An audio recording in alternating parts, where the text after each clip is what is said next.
शराब की बोतलें जरूर खोलता दिखेगा।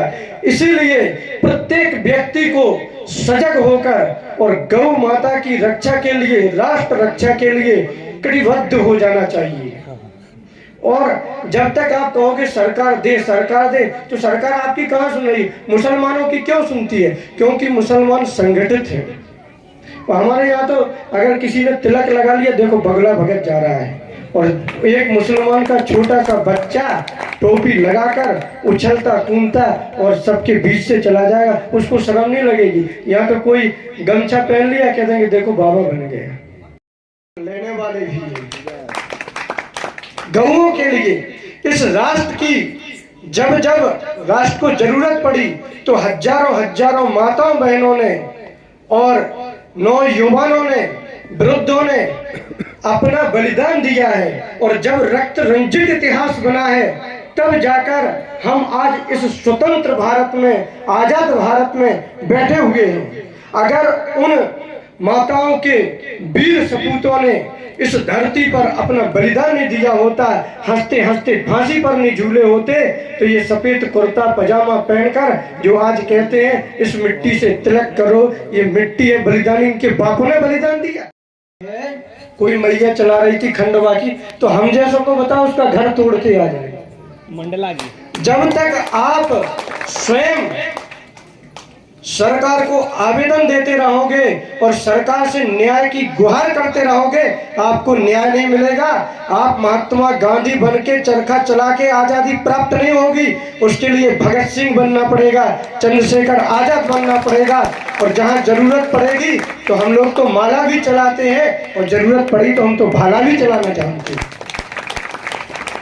हम बलिदान देते भी हैं। लक्ष्मीबाई के शरीर की रक्षा करते करते ग्वालियर में 400 कुछ महात्माओं ने अपना बलिदान दे दिया था। ये तो इतिहासकारों ने भी झूठा इतिहास बना दिया, असली इतिहास का तो प्रस्तुतिकरण ही नहीं किया गया।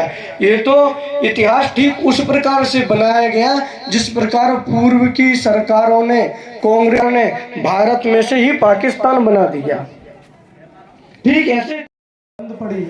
भगत सिंह जी किधर हो? इधर आओ जरा। तो गौशालाएं अधिकतर, अब गौशालाएं, अब एक और ध्यान दीजिए, बहुत सोचने योग्य बात है। ठंडी में भूसा की कीमत होगी आपकी 15 से 20 रुपया प्रति किलो।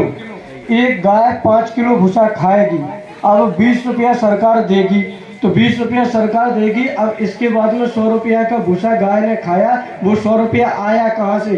क्योंकि दानदाता दान नहीं देते हैं, और इतनी महंगाई बढ़ गई कि वो आप जो 5 लाख गौ भक्तों पर आंसू गैसें दागी गई थी और गोलियां दागकर लाखों गौ भक्त इसी गोपाष्टमी के दिन मर गए थे। और परम पूज्य करपात्री जी पर हजारों लाठी बरसाई गई। जो दिल्ली का उग्र आंदोलन किया गया था, पर समय का चक्र ठीक वैसा होता है कि जब करपात्री जी पर गोलियां बरसाई थी तो इंदिरा गांधी जी भी इसी गोपाष्टमी को एक सरदार ने गोली मारकर इंदिरा गांधी जी का मार दिया था। तो समय कभी परिवर्तित नहीं होता, समय का क्रम चलता रहता है। आप जो करोगे वही पाओगे। घंटा के अंदर मरवा देंगे, हमें तेरी ऐसी की तैसी, 4 दिन तक यही रहूंगा, और 4 दिन तक उसी के सब उसका नष्ट करके ही आया था।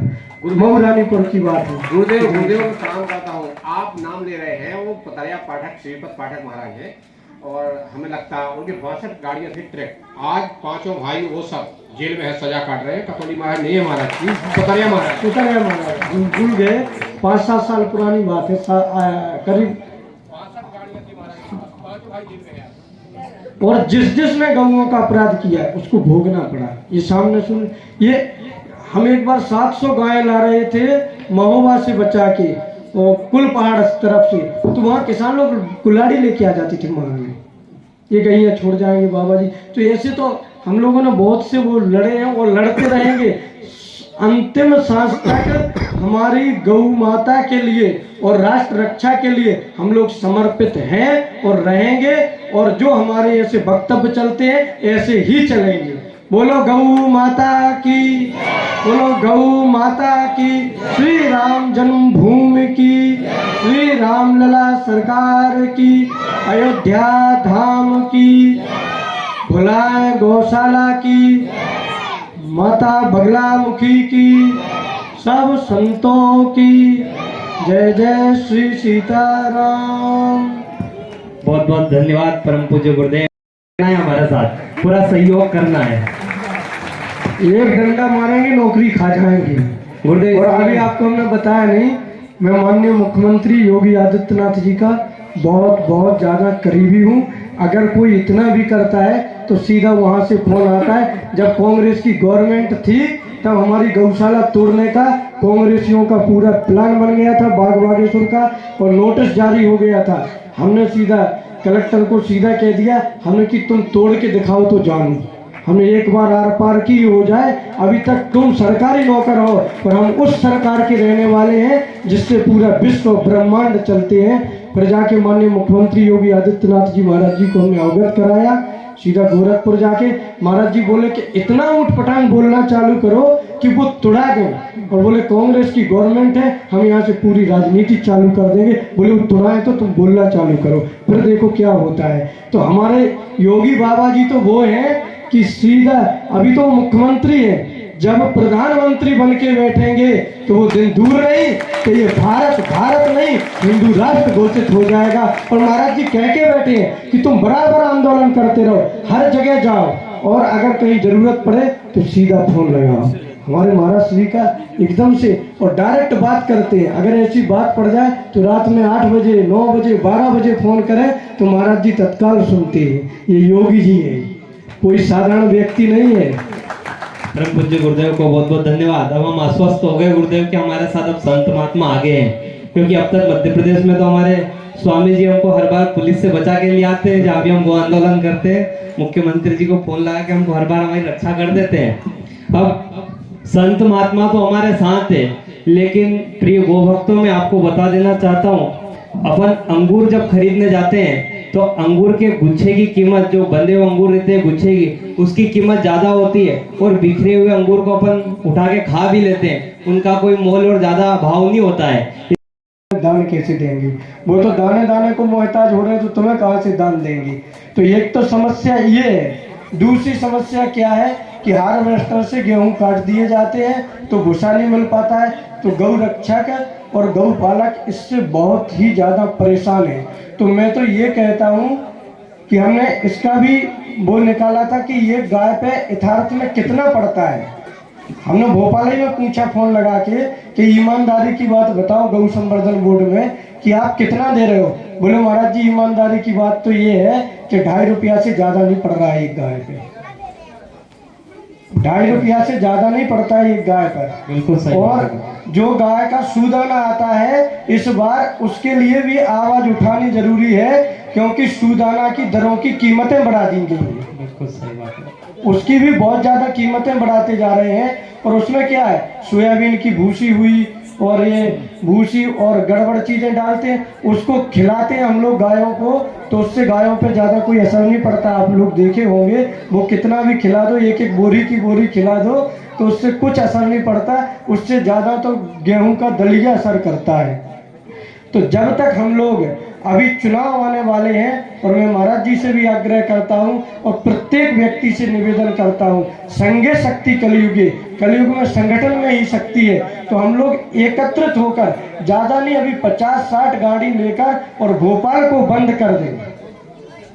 एक बार शासन को अवगत कराएं, फिर सीधे, ज़्यादा टाइम नहीं, अभी 1 महीना 15 दिन के भीतर उनके ऊपर एक चढ़ाई कर देनी चाहिए कि तुम हमें गौशालाओं का पैसा दीजिए। और जो गौशालाएं सरकारी भूमि में है वो रजिस्ट्रेशन उनका नहीं हो पाता है, तो उनको सरकार को ऐसा कानून बनाना चाहिए। इसी गोपाष्टमी के दिन शिवराज सिंह जैसे मुख्यमंत्री बने थे तो उन्होंने मालवा आगर में वो बैठक की थी, 8 मंत्रालय बनाए थे। आज तक वो 8 मंत्रालय बने ही नहीं।